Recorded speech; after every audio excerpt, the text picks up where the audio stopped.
Si je vous dis, le Ramadan est-il une occasion pour le croyant?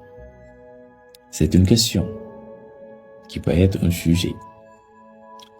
Quand on nous demande d'amener le sujet pour cette question-là, qu'est-ce qu'on doit faire? Qu'est-ce qu'on doit chercher? On doit toujours chercher le pourquoi de la pertinence de cette question. Parce qu'il y a certainement quelque chose qui a poussé celui qui a posé cette question à le faire. Pourquoi n'a-t-il pas dit le Ramadan n'est-il pas difficile? Le Ramadan n'est-il pas désagréable? Mais il a dit le Ramadan n'est-il pas une occasion pour le croyant? En amenant le sujet, on va juste chercher des prétextes qui nous permettent de juger. Bonsoir. Alors, toujours dans la perspective d'hier où on avait commencé à parler de l'amorce ou bien de la partie qu'on appelle amener le sujet. Donc, on avait commencé à montrer c'était quoi amener le sujet. On avait aussi montré comment on cherche à faire une amorce pertinente. Et aujourd'hui, nous allons essayer de proposer un exemple d'amorce, pas exemple d'amorce entièrement, mais avec un sujet à la clé.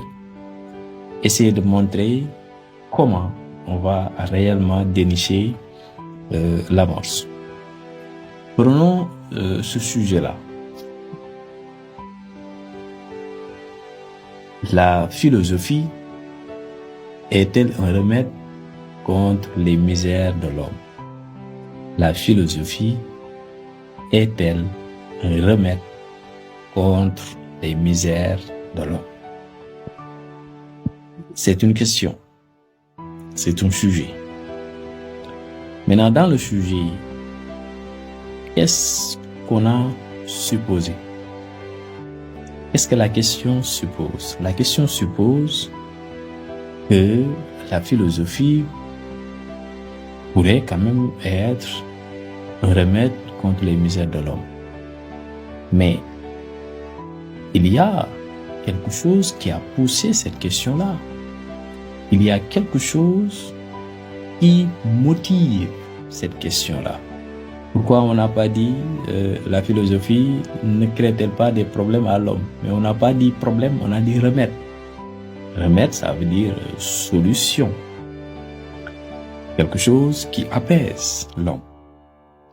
Donc, dans l'amorce, en amenant le sujet, quand on veut partir d'une définition de la philosophie, on ne devrait pas amener n'importe quelle définition. On ne peut pas directement, par exemple, venir dire la philosophie est une réflexion critique personnelle sans arrêter là.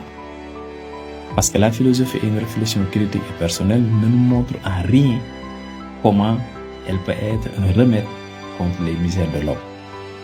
Ici, il faut partir d'une définition de la philosophie qui met l'accent sur le côté positif de la philosophie, sur les aspects de la philosophie qui permettent d'apaiser l'homme.